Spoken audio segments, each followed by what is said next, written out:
Punker Mike. Welcome to Punks for Progress. I am here with my comrades, Reverend Aaron and SoCal Shannon. How you guys doing? Very well. Good. We are going to go behind the orange curtain for a second time. Yeah, so Shannon, you once again put together some research on the history of Orange County racism and how it's relevant to today and things going on right now. So why don't you get us up to speed on kind of what got you prompted to do this research again, and what pissed you off? What pissed me off was a football game this past week. I mean, it still would have irritated me, but it's just pointing it out again, and it happened to be Santa Ana High School, and I went to Santa Ana High School, so I'm like, what? But, so yeah, that's what prompted me to just kind of look into stuff more, other things that I knew about but couldn't remember, just history stuff and tying stuff together. So what was up with the football game, though? What happened at the football game, basically? Well, at the football game, Santa Ana went and played Aliso Niguel, which is in Aliso Viejo, which is right next to Laguna Niguel. I'm sorry, I'm just making connections of people I know who are from there that are known to be kind of fascist jackasses. So anyway, what ended up happening is the football team got there. Yeah. Santa Ana High School was visiting Aliso Niguel High School. When the students and the football team, from Santa Ana High School got to the game, there were many signs up that were like pro-Trump, build a wall. I don't know if there's a photo of that one specifically, but that theme. In reference and saying that to a predominantly Latinx 99%.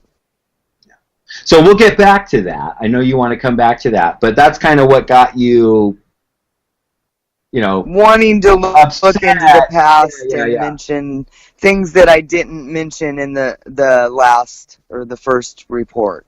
Right, the first behind the orange curtain. Right. So, there was this guy in South County, this friar, Juniper Serra. Yeah, and people... Junipero Serra. Yeah. Junipero Serra. That's the name of the father.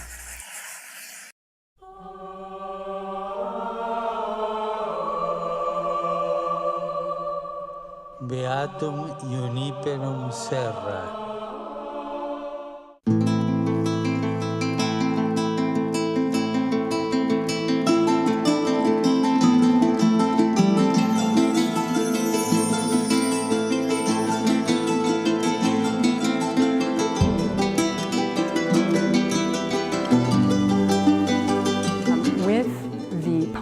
Stating that this person is someone saintly or someone to be looked up to or even revered or prayed to is giving the international message that what happened to California Native people, what happened to indigenous people from Alaska all the way to the tip of South America was by divine right.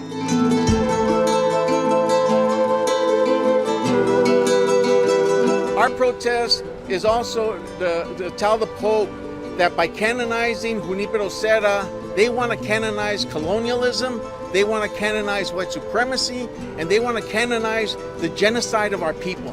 And that is an immoral act.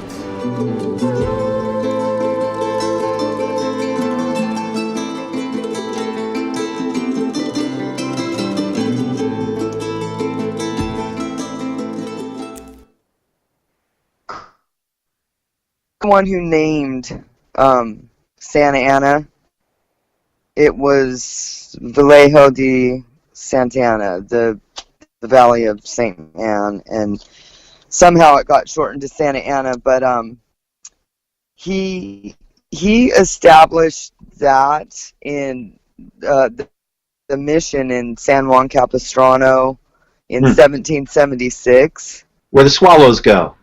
Yeah. Yeah. But remember in my last report, you know, there's those bigot Germans from the Central Valley that couldn't grow the crops they wanted to grow. So it came down to Anaheim, and at the same time that the LA bigots, and then they like made this a county. So people fought, you know what I mean, that were here already, and they were predominantly Mexican Catholics. So anyway, that's a little bit of that history that I didn't mention in the last report. So that's who built that community, was exactly, you know, brown people. Not that the community wasn't built. I mean, you know, Santa Ana High School is the first high school in the county. However, back then it was segregated, right? The other schools as schools. So, you know, it's not like Santa Ana even started out. There were always Latinx people here, indigenous people here. But the difference with Orange, that was the big difference. I'm not saying there were none, you know, as time went on. However, there really weren't. Because once that happened in the 20s, people left. People left. So that, you know, kind of brings us to the current situation with like what's been going on with city council stuff, the sanctuary city. Right. So you have like these you know, descendants of German immigrants, or, you know, various Caucasian, European-based immigrants who migrated to Orange County and established it and all their KKK-dom. And became super rich, and, you know, hoarded all the crops. Right, hoarded all the resources of the area, and became fabulously wealthy on it, and then like forced all the indigenous people into abject poverty, turned them into, you know, made them their workers, made them do landscaping or farming, or, you know, picking the crops or whatever. And then now here we are in 2018, and these two communities are sort of pitted against each other. Not that the monks and the friars were much better with the indigenous. I'm just I know, saying. right? No, yeah, no, for real, right. For real. Yeah. And so, like I said, now here we are in 2018, and these two communities are sort of pitted against each other. And here we are with this fucking, on the one side, these incredibly ignorant people who want to end sanctuary status, who obviously just don't even understand the fundamentals of it at all. And the thing is, you know, I noticed, you know, when I was a kid in the 80s, I don't know when they started calling it South County. Like, I don't recall that in the 70s, late 70s, early 80s. You know, when I was a kid growing up in Santa Ana, I don't recall that distinction. But then again, maybe I just wasn't paying attention. But we always know that, like, Newport Beach was money.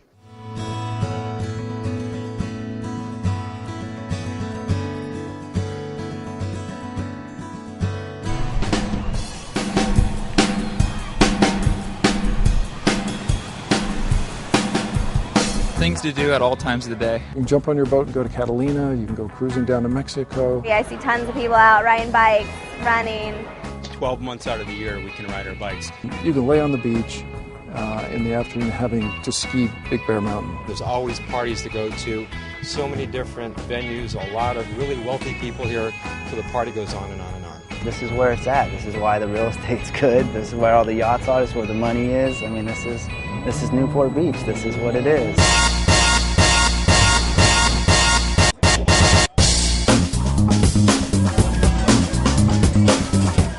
single Newport Beach is the best thing ever. You couldn't ask to live in a better place. Our average single crowd's anywhere from 21 to you get up to 45, and everybody's out just looking for a good time. Newport Beach has just fabulous people. You get to meet so many. Every single day I go out, I probably meet 50 people in a day. I mean, you can meet somebody at church, you can meet them at a bar. There is a never-ending parade of new women looking to meet successful men.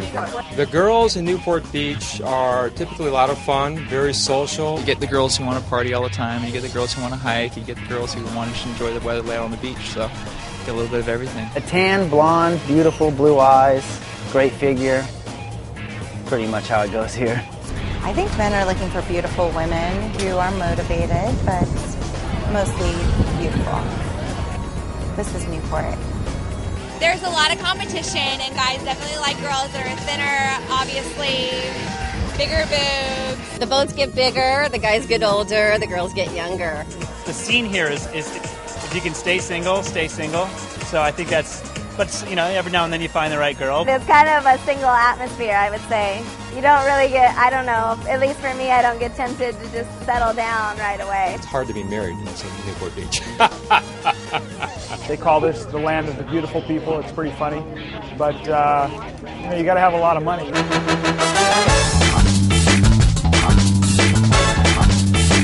The closer your house is to the beach, the more successful you are, and that's seen in the eyes of the beholder. But it's pretty much true among anyone that lives anywhere within Newport Beach. So if you strive to be an individual of success, you're going to meet a lot of people like that in this area. It takes a good income to live here.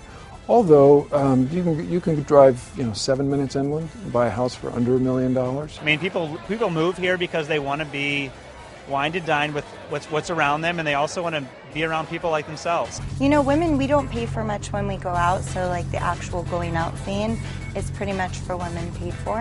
It's the lifestyle to live. They have their Ferrari, they have their mansion, they have their yacht, and I think it's something great. And those are some of my best friends. Those are the best guys to hang out with. They throw the best parties, and they're definitely by far at the end of the day the most fun to be with. It's a lot of fun. The people are wonderful. Almost everyone's successful. The dating scene's pretty much amazing. It's a great, fun, social environment, and I think that's what makes it work for everybody. That's why a lot of people flock here. Newport Beach specifically, and that's where the Republican headquarters. Newport Harbor and Huntington Harbor. Yeah, Balboa, all that.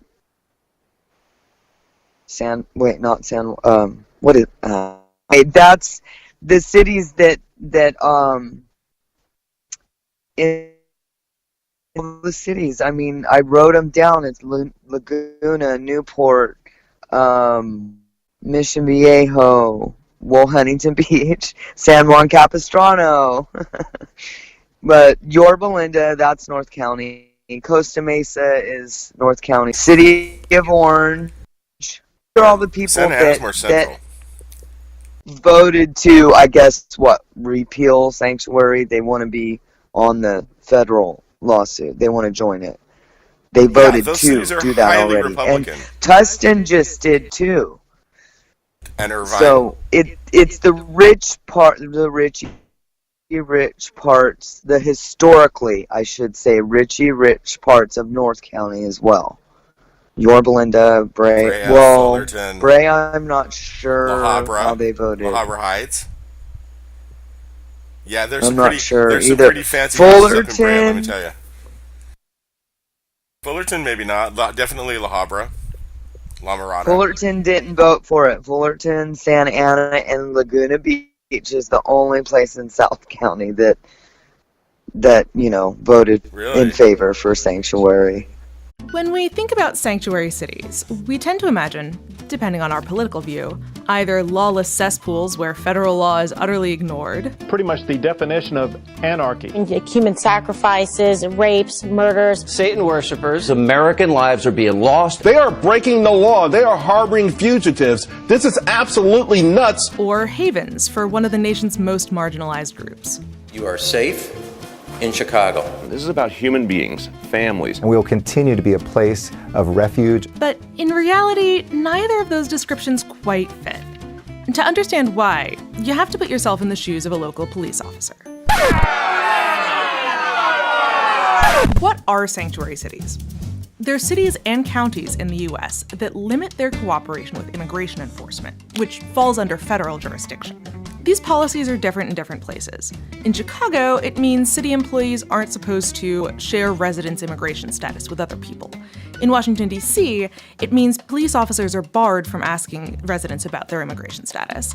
But often, it comes down to this. How does a local police officer handle an unauthorized immigrant that he's already arrested for some other reason? Let's say a cop pulls someone over for speeding. The cop notices this person has an unpaid speeding ticket, and they miss their day in court. So the cop arrests the person, books them into the local jail. While they wait for someone to post bail, the person gets fingerprinted. That's part of the booking process. Those fingerprints then get sent to an FBI database, and then a database kept by Immigration and Customs Enforcement, or ICE. That step is mandatory. Whether or not a city calls itself a sanctuary city, it still has to send those fingerprints through the FBI database. If the fingerprints match up with someone who ICE knows is an unauthorized immigrant, they might send the local cops holding this person something called a detainer request. The detainer request is just that. It's a request. The federal government is asking, not demanding, that police hold that person for an extra 48 hours after they would normally be released. That gives ICE time to come by, pick them up, start the deportation process. Now, ICE can't force local law enforcement to hold someone just by sending one of these detainer requests. The Constitution's 10th Amendment prohibits state governments from having to enforce federal law, and some federal courts have decided that detainer requests fall into that category. So, if you're a local police chief or sheriff and you get one of these requests, you have a choice. Do you honor the request or do you let the person go? Let's say you honor the request, keep the person in jail for an extra 48 hours. ICE comes to pick them up, and they get deported. Word gets out around the immigrant community. Anytime you interact with local police, it could mean deportation. Eventually, immigrants will be afraid to call the police, even when they're the victims of crime or the witnesses to it. And then immigrants become easy targets. Because the bad guys know that many immigrants will not call the police. For a local police chief, this is a big problem. It's impossible to do their jobs when they don't have people's trust. 500,000 Angelenos, people that live in Los Angeles, are undocumented immigrants. I need their cooperation. I need them to work with their local police stations.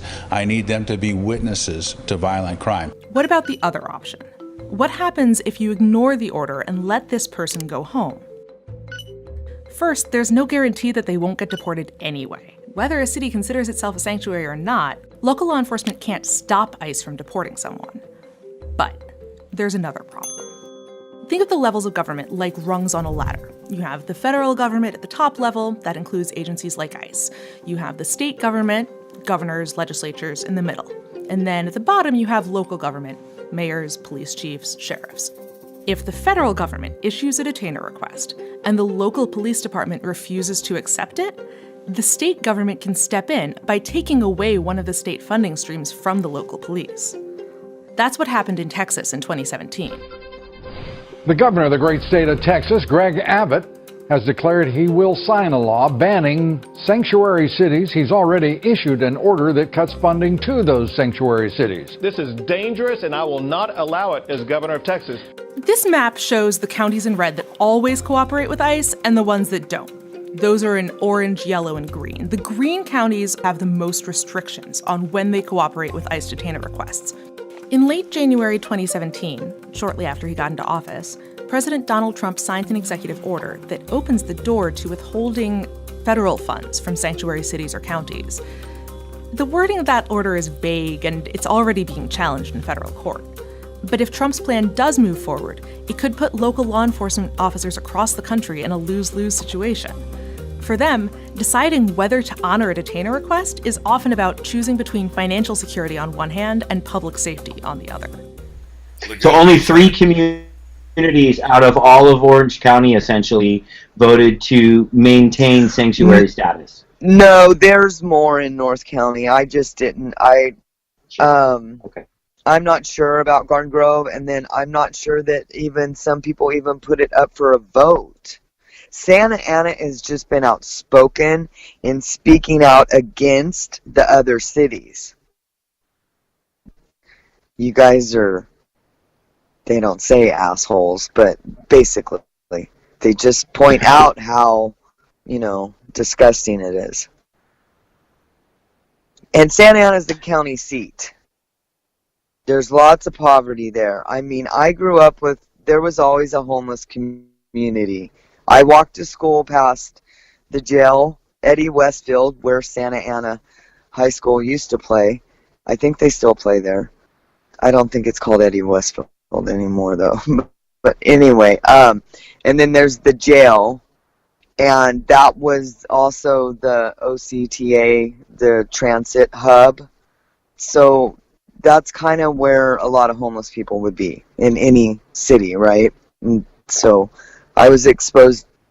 I had to walk that way to go to school. So yeah, it just was part of my life. I never thought anything of it, but I also grew up with my dad buying a cup of coffee for this homeless woman for I don't know how many years, every day before he went to work. He didn't just buy her the coffee and the donut. He would talk to her for 5 or 10 minutes. Right.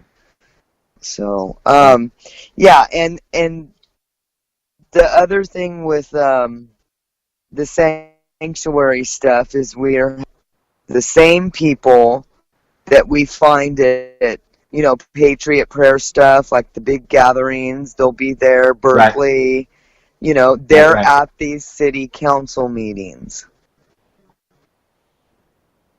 The majority of them do not live in Orange County, let alone the city. And Dana Rohenbacher, he's done it too, twice, in districts that were not his, speaking at city council meetings. Yeah, he's a dick. And raised a bunch of shit. With a fucking gun because he was scared of his constituents. Yeah, and yeah, they raise a ruckus, and they come and scream and yell and call people names, and and the same crap that we see them doing at the rallies. They just come to student council or not student meetings and even school board meetings too. Yeah, and because we get out the racists, right, that are running for things, and then they come, and that one particular one, I can't remember what city. I think it was their school district, Costa Mesa, Huntington Beach, something like that. Oh shoot, that's Dana Rohenbacher. But that one, there was Proud Boy there. Yeah. So it's disgusting at how mainstream because Pride it Boys isn't. are becoming. It's all the fascist baloney has come together. So you got a couple of videos that you wanted to show about some of the sort of, real ignorant insanity that's going on down there. So this first one you have at an Obama stump. Oh yeah. What this is. This woman is at a lot of local stuff too, and she actually isn't that just LA County? Los Alamitos is over there too, but that's orange. I'm not positive. Anyway, she's just typical of what I'm saying. Alt-white ain't right, because and this particular person is a bigot. She's talking down on her own culture. I don't. So this is a Latinx woman. This is a Latinx woman Let's check it out. who is insulting other Latinx people for not supporting for basically sanctuary calling status. her out on being a racist. Gotcha. But yeah. Trump 2020, go Trump 2020, go Trump 2020. You are so stupid. My name is Karina. I'm a Mexican racist. All you zombies, you're so dumb. Wake up! Wake up! He will wake up. He will wake up. Wake up! He will wake up. Give him a chance. Obama is the greatest deception in American history. He agrees with that. Watch the Obama deception. He agrees with that. If you're illegally here, you're illegally here. He hates Obama. Well, it's so hard to understand. Obama goes to jail.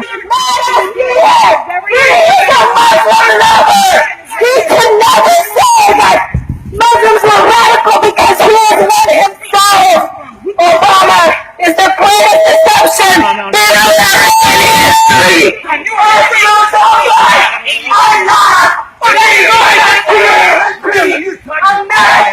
is a country of law. ¡Pendejo! ¡Pendejo! When you have that, you don't have to sit down. When you have that, you don't have to sit down. Your leader doesn't have a job. Your leader doesn't have a job. He doesn't need one. He doesn't need one. Oh, he doesn't need one. Great. That's fucking great. That's fucking great. Pinche bandida. Yeah, you are. Pinche bandida. How do you think you got there? How do you think you got there? ¡Yo nací aquí! ¡Mis papás nacieron aquí!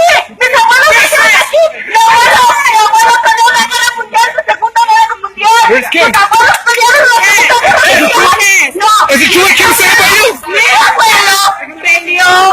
¡Tú eres un pendejo! ¡Eres un mariachi! ¡No me estás conquistada! ¡Tarán, tan, tan! ¡El mariachi! ¡Tarán, tan, tan! ¡Tan, tan, tan! ¡El mariachi! ¡El mariachi! Why is it ¿Y tú me estás diciendo que soy una bandida? Si yo soy una bandida, tú eres un mariachi. Si yo soy bandida, tú eres un mariachi. ¿Eres de Guatemala? ¿Eres de Guatemala? ¿Eres de ustedes? Show your ass right now. ¿Sabes qué? Yo no sé de dónde eres tú, pero yo soy de América. Yo soy de América. Yo soy de América. Yo soy de América. Tú, vete a tus tierras si la quieres tanto, pendejo. So is that video called Self-Hating Latinx Woman or what? I mean, apparently calling a member of her own, sort of people, mariachi, as an insult, which is an age-old racist stereotype insult, that white people would force onto brown people. Well, and in another video, a woman just walking by out of where Obama was speaking, she just yelled at her that she was a whore. God. For no apparent reason other than she had just been in there listening to Obama. What if she was a reporter that was totally right-wing? I mean, she has no idea who this person is. She's a little... out there. That's the thing with angry these people. and obsessed and filled with hatred. I mean, exactly what I was going to say. Yeah, and I mean, let's set up this next video too. I guess before we do, you had mentioned also before we off air, Shannon, that mariachi is not an insult. No, my best friend in high school, at Santa Ana High School, that's how her dad supported her family, okay? They're all college graduates. All four of them. Only one was born here, all right?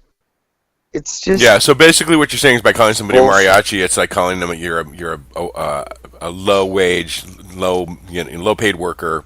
I don't know. I guess a hippie back in the day. It's the kind of job poor people do. It's like a Reba. It's like Speedy Gonzalez. It's it's fucking stereotyping.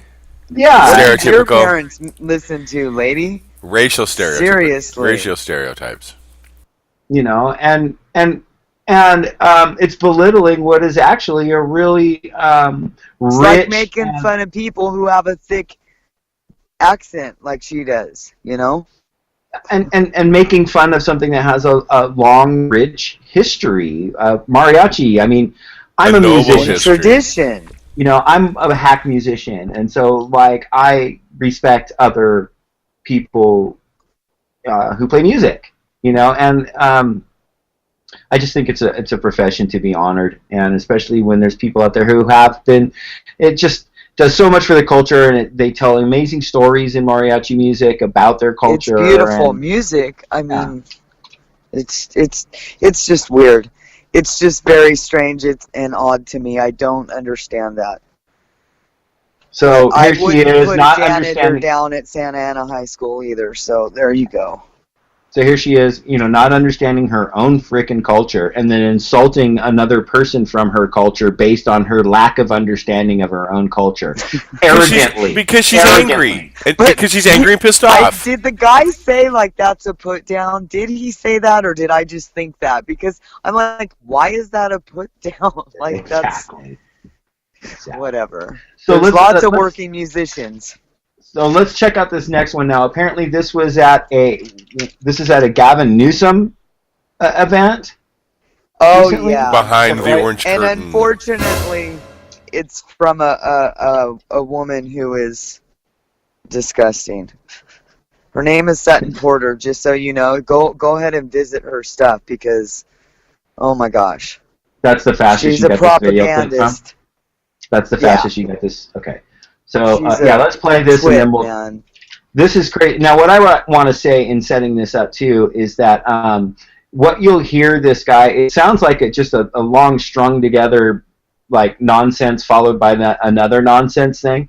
But you'll hear if anyone's been hearing me ramble on and on about Dinesh D'Souza's newest movie. On and on about in various videos. This guy is regurgitating word for word talking points of that movie. He's got it all in there. That the Democrats were the ones that were the original Klan. It's got Lincoln, go Lincoln. It's got that liberals are fascists. It's got it all. And again, here he is arrogantly, thinking that he has some fucking education because he saw Dinesh D'Souza's new movie and he's going to get all up in people's shit. He also points disgusting. out African American Democrats. Right, because that's the thing too that's in Dinesh D'Souza's movie is that Republicans aren't the racists. It's actually the liberals that are the real racists. The proof is 100 and 200 years ago they were the Democratic Party was the one that had all the racists in it. Right. It's totally disconnected from history. And again, But we also got to remember that not only white people are racist. That's exactly Mexico's just like America in the sense of the lighter the skin, the better. Everywhere in this world almost is pretty much like that, and it's disgusting. And coincidentally enough, capitalism is all over the world too. That's true. Hey guys, why don't we play this video? They hung, murdered, raped women and children. The Democratic Party, the KKK. That's right. You support that? You support the KKK? You support the KKK? Charles Beltran. My name is Charles Beltran. I'm against the KKK, Democratic Party.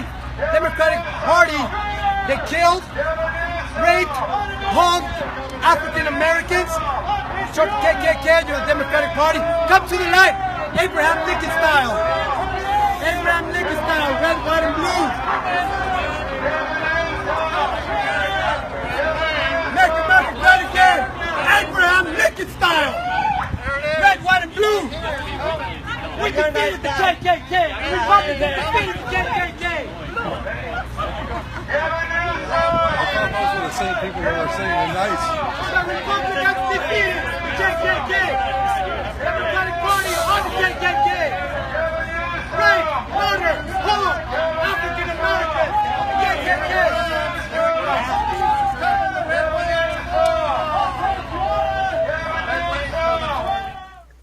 Wow, that guy was angry and pissed off and completely uninformed. Slightly. Okay, correct me if I'm wrong. I mean, he's yelling and screaming about Democrats are the real, the KKK, and blah blah blah. Now, if I'm not wrong here, if I'm right, my understanding is that back in the time of Lincoln, that it was the Democrats that were the corrupt ones, and it was the Republicans that were right. But that switched after. And I believe it switched, didn't it, after slavery, the 13th Amendment? No. Yeah, but not in the South. No. The Southern Democrats. No, it changed. Correct me if I'm wrong. Correct me because I am wrong.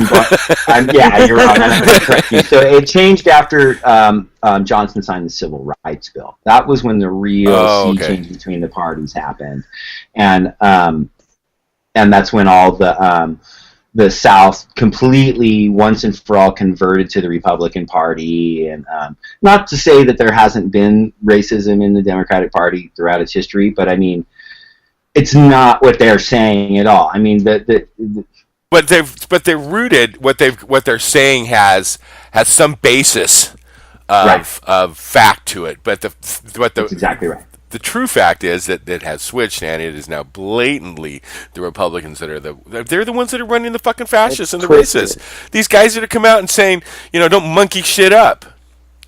Like, what do you? Come on, that is blatant racism right there. That is the biggest dog whistle I've ever seen. And it's them saying, and that's not Democrat. That's a Republican. And you hear him. Yeah, sorry, and you hear him talking about Lincoln. In Dinesh D'Souza's movie, Lincoln murdered John Brown, and Lincoln started the Indian Wars right after he freed the slaves or whatever. So, and they're trying to they're trying to link Trump to the legacy of Lincoln. That's another narrative in Dinesh D'Souza's defamation. Oh my God! Trump is now, he is the sort of, new version of Lincoln, and we're on the brink of a civil war. Oh my God! Okay, and I used to work in Great Moments with Mr. Lincoln at Disneyland. I'm sorry. And one time, his pants fell off. In the middle of the show. That thing used to scare me. I was so terrified of that statue. My dad made us go see that every time we went to Disneyland. He's moving, and I'm afraid he's gonna punch me or turn around. That thing was gnarly. It's a lot of metal, man. Oh my God. So listen. We make jokes about how stupid people like this guy are, because he's obviously so misinformed and so arrogant in his misinformation and so angry about the things he's been misinformed over that it's kind of easy to laugh at him. But there's other elements to this community. Maybe that dude's not dangerous more than he's going to say some horrible shit. But it's dangerous rhetoric, because it is. It's weaponized. It gets stupidity. Put out there over and over. There are people susceptible and people that believe it. Well, and they're angry. People that use it, and they have different beliefs. That anger can spark violence. That's right. But they're also they're being fed fear, and so that's a reaction to the fear they're being fed. And it's also an answer to why they're feeling so oppressed. You know what I mean? Because they can't make any money and they can't make ends meet, but they can't see that it's actually the corporations that are doing it, and not the lies that they're being fed. But they're angry and pissed off, and I believe that that can turn violent. And that young lady in the with the megaphone yelling mariachi at that dude, she was angry and pissed off, and I could see how that could turn violent.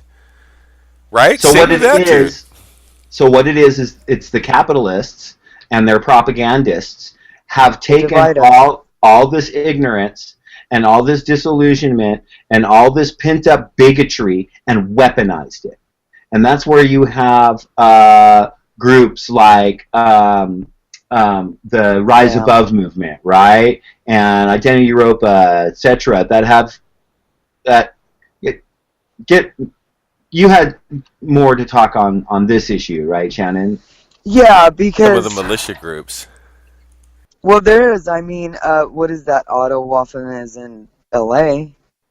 We've known that for a while. Adam Waffen. Let me just clarify. Adam Waffen has been tied to numerous super brutal murders, and that's their whole context. Is like they're not about media. They're not about demonstrating in the street. These people are about keeping secret and going out and fomenting the most violent terrorist actions they can. That's Adam Waffen.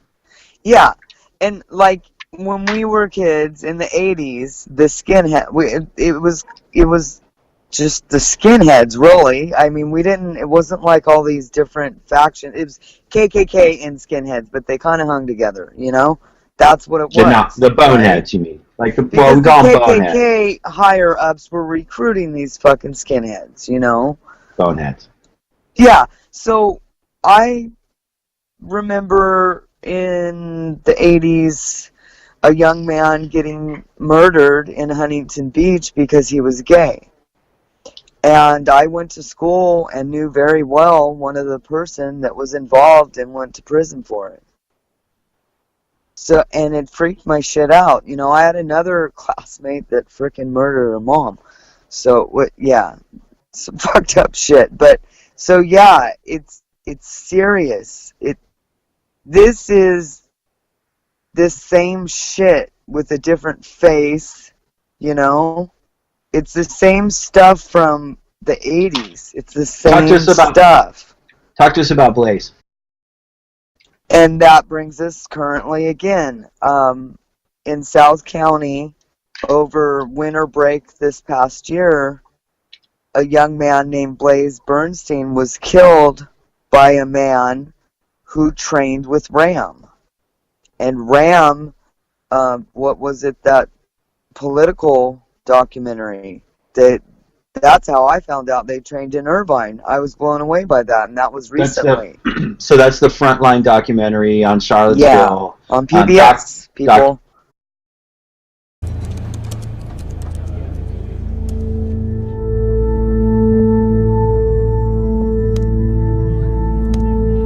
Stabbings, shootings, beatings. At rally after rally leading up to Charlottesville, I see the same faces again and again. One face stands out to me. I first noticed him at a pro-Trump rally in Huntington Beach, and he surfaces again at other rallies where he's treated like a leader.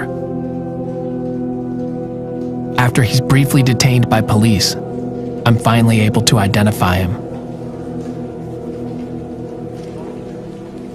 Robert Rundo is based in California now, but his rap sheet begins back east. That's where he led a small street gang in Queens, New York, called the Original Flushing Crew. The Queens DA shares Rundo's file with me. Rundo's Flushing Crew wasn't racist and included a few Latino members. They got into a bloody feud with the infamous street gang, MS-13.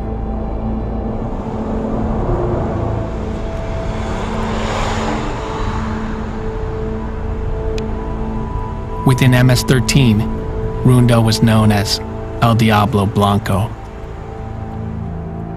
In 2009, he was filmed by surveillance cameras in front of this corner store.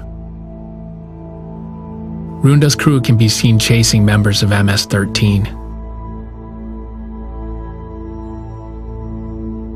Rundo stabs one of them. His victim falls as he tries to escape, and Rundo stabs him 6 more times.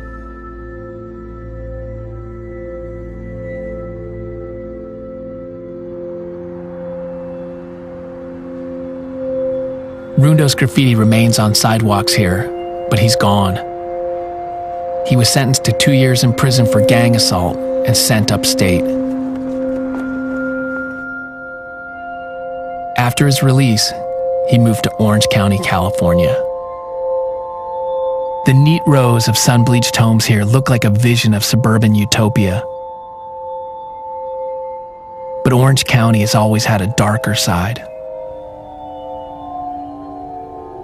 Documenting Hate Charlottesville. It's actually, we have it on our channel too, so that if you want to watch it, it's the video on our channel. It's called Documenting Hate Charlottesville plus extras, because I added a couple different interview clips with the main guy who did all the reporting for it.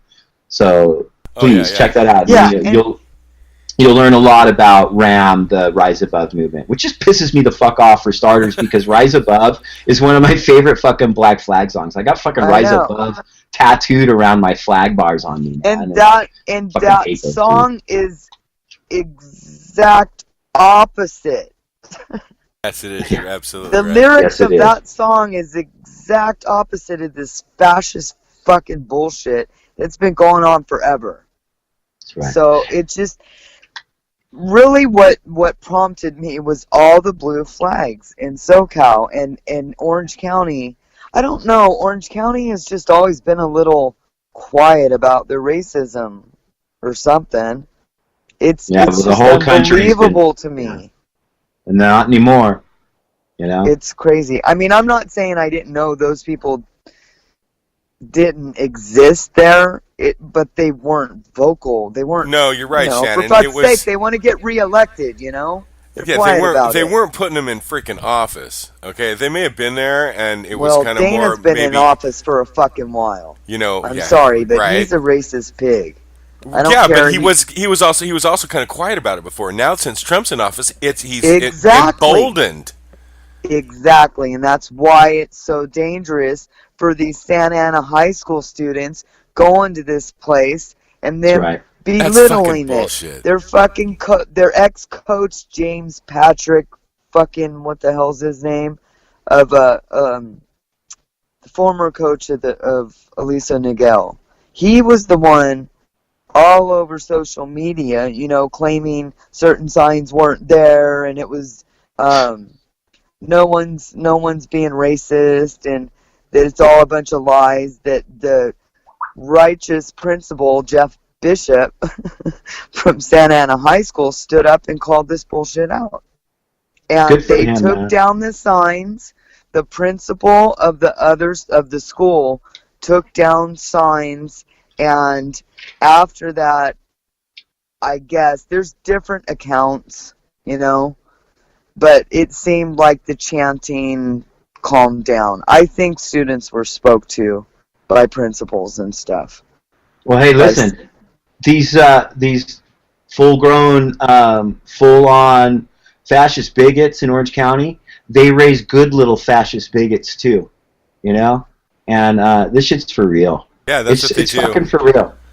This shit's for real. Hate is learned. That's right. Santa Ana High School was founded in what, 18, I don't know, maybe 17 something.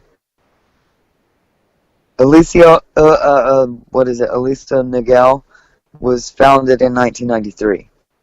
It's one of the top schools.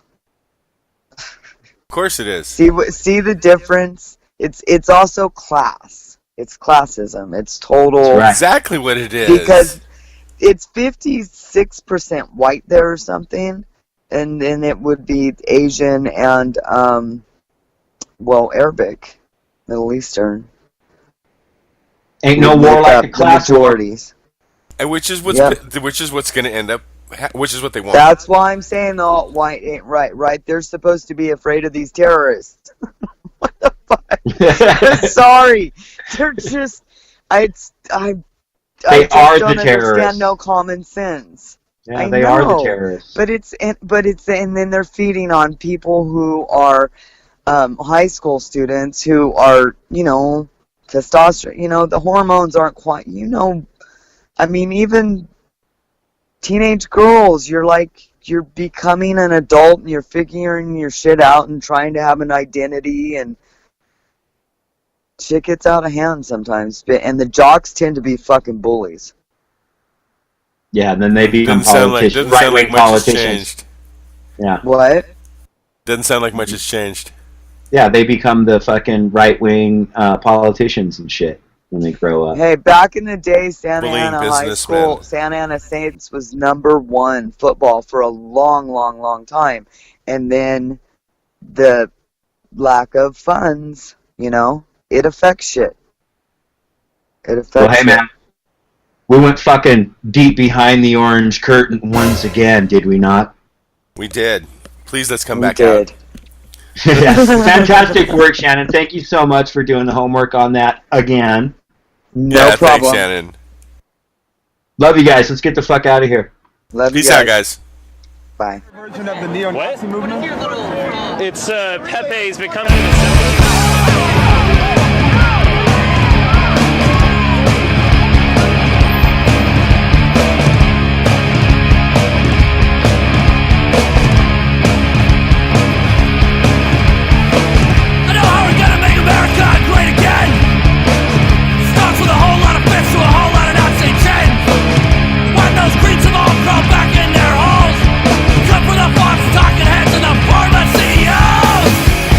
Doesn't it feel great?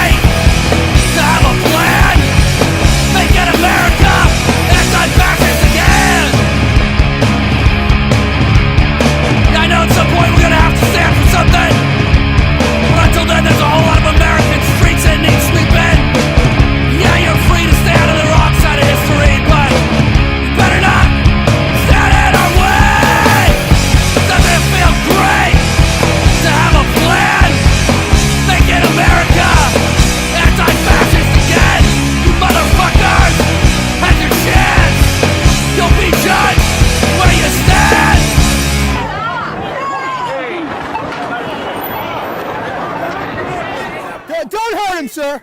Sir, don't hurt him. Don't hurt him.